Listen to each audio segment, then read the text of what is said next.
Hey, wouldn't you like to be 5 minutes funnier?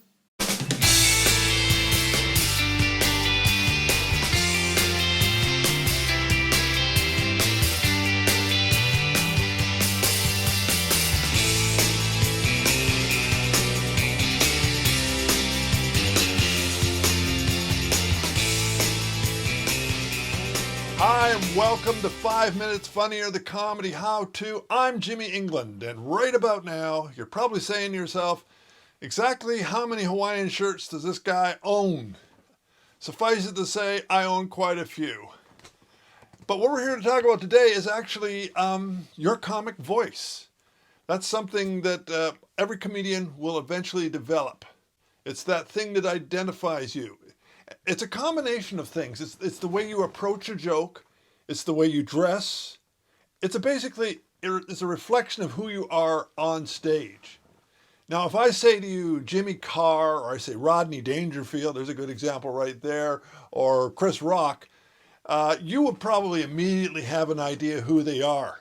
You know what their views are on things, how they are going to approach the joke, and that is exactly what your comic voice is.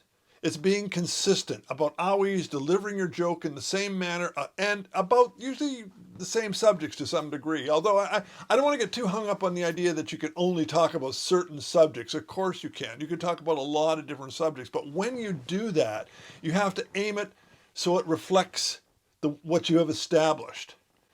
It's not something that comes quickly and it comes easily. You can kind of lay out the groundwork of it when you begin doing stand-up comedy. You might want to to be honest with you, and I know it's hard to imagine, but when I started out, I was going to be the guy who talked about sex in the elderly. And I very quickly realized that sex is such a generic subject. It doesn't matter who you are or how old you are. It's pretty much the same. But as time went on, I found that how I approach sex was one thing. But that approach is the same approach I use when I talked about being married in a non-sexual manner, when I talked about being old, when I talk about what it's like to drive a car. It didn't matter. I was finding myself approaching it the same way time after time after time. And after a while, I would write jokes and I would go, that's a funny joke, but it's not a funny joke for me. Now, one comedian, Jack Benny, I don't know how many people know him anymore, but he was extremely big in my day. Yeah, that far back.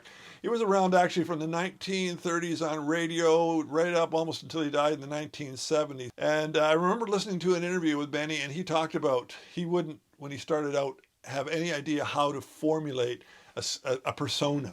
It's just something that worked out for him. Writers wrote a few jokes about him being cheap. They did them on his radio show. People loved them, so he became cheap. That's basically how it developed. And that is actually a great example of where your voice is going to come from and who's going to give it to you. It's not necessarily something that you formulate. It's actually something the audience gives to you. It's their gift to you. They laugh at certain jokes. They laugh at the way you do them. They formulate who you are. What it means is you have to record yourself and you have to listen to the jokes that people are laughing at. Listen to them twofold. You want to find the big jokes. That's something I spoke about many times here. But you also want to listen to what it is they're laughing at. Is there subject matter that the audience finds funnier? Is it your approach to that subject matter? And over time, you'll notice those connections. And that means you'll gravitate in that direction to do those jokes. Or at least if you're a really smart comic, you will, because the audience is telling you what they like to hear you say. The thing is, you'll know when you have a comic voice, when you turn down a joke because it's not you. Anyway, please subscribe to this so you don't miss an episode. And please give it a like if you wouldn't mind, because that apparently does help. I don't know it all when it comes to comedy. I just know enough.